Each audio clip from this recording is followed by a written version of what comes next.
permasalahan utamanya. Beliau ini digelarkan sebagai penyandang kata Gus. Kalau gue cari ya, menurut keterangan yang ada, kalau pemberian kata Gus itu tuh untuk orang-orang yang memiliki garis keturunan ulama besar atau anak raja. Istilahnya orang terpandang lah ya. Dan beliau ini memiliki jemaah yang banyak. Tapi kenapa beliau ini tidak bisa mencerminkan sikap yang baik? Gimana nantinya jamaah ini malah ngikutin, malah menormalisasikan hal yang harusnya tuh gak dinormalisasikan gitu. Kan jadi gila sendiri. Gue tahu jemaahnya banyak, itu tahu lah, kelihatan kok, sampai ada petisi yang beliau ini jangan sampai keluar dari utusan presiden, itu udah tahu gue.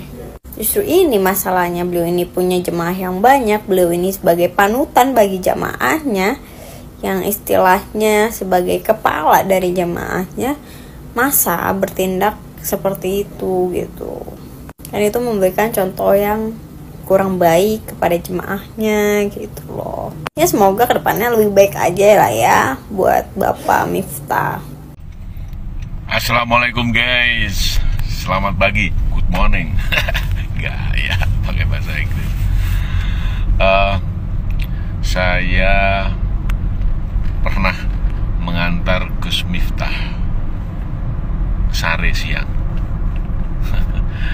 Insya Allah kalau Gus Miftah melihat saya, insya Allah beliau ingat. Saya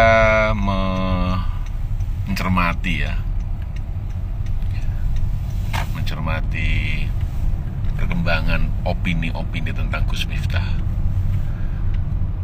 Nah, saya mencermatinya dalam satu aspek. Saya sebagai orang hukum, akademisi dan juga praktisi hukum ya, dan saya akan menyampaikan, tampaknya sih belum pernah disampaikan oleh para tokoh. Jadi saya mengisi kekosongan ini. Saya akan berpendapat secara mencoba secara ilmiah. Jadi gini, orang hukum itu salah satunya, ya tentu tidak semua orang hukum ya, orang hukum yang sedikit inilah ya,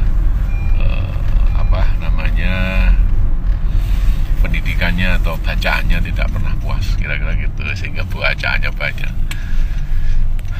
Jadi orang hukum, saya atau kita semua dibekali yang namanya teori hermeneutika. Nah, saya akan menggunakan teori hermeneutika ini terutama dari Hans Gadamer ya. Jadi teori hermeneutika itu satu teori atau ilmu yang berorientasi pada menafsirkan teks dan konteks sehingga kita bisa memperoleh makna, setidak-tidaknya akhirnya menjadi makna baru ya. Nah, jadi Gadamer, tentu ada Disney, ada yang lain-lain ya, ada Paucher ya, filsuf-filsuf itu. Nah, Gadamer ini ada satu konteks historis teks. Nah, jadi hermeneutika itu intinya menafsirkannya tidak hanya pada posisi teks ya. Nah, misalnya kalau kalimat bodoh itu tentu secara tekstual ya salah ya, salah. Tetapi dengan menggunakan hermeneutika ini akan bisa dianalisis kedalaman maknanya. Makna dalam bukan memaknai goblok ya, tapi memaknai konteksnya. Nah, karena Gus Miftah ini mempunyai riwayat pribadi ya, riwayat perjuangan di dalam memperjuangkan kemusliman kita ya. Kita yang masih ya, santri-santri, murid-murid antah berantah lah kalau ya kan. Nah, beliau sudah berjuang mulai dari ilmu agama, tentunya mulai dari remaja hingga dewasa hingga sekarang. Dan tentu saya termasuk yang lain menghargai beliau sebagai pejuang ini, sampai bahkan di pondok pesantren yang beliau perjuangkan, para santri itu digratiskan sekolah di sana. Jadi hermeneutika itu menganalisis teks dan konteks, bahkan konteks historis teks. Nah, jadi kayak begitu. Nah, sehingga mendalami satu kata atau kalimat atau bahkan narasi itu tidak hanya pada teksnya saja, ya. Nah, sehingga disinilah saya mencoba sharing dengan Anda semua. Jadi pendapat itu boleh macam-macam sesuai dengan ilmu pengetahuan yang dimiliki masing-masing. Nah, saya sharing ini menganalisis, berpendapat menggunakan teori hermeneutika. Nah, jadi saya sebagai advokat, saya sering menggunakan teori hermeneutika untuk beberapa orang yang saya bebaskan, karena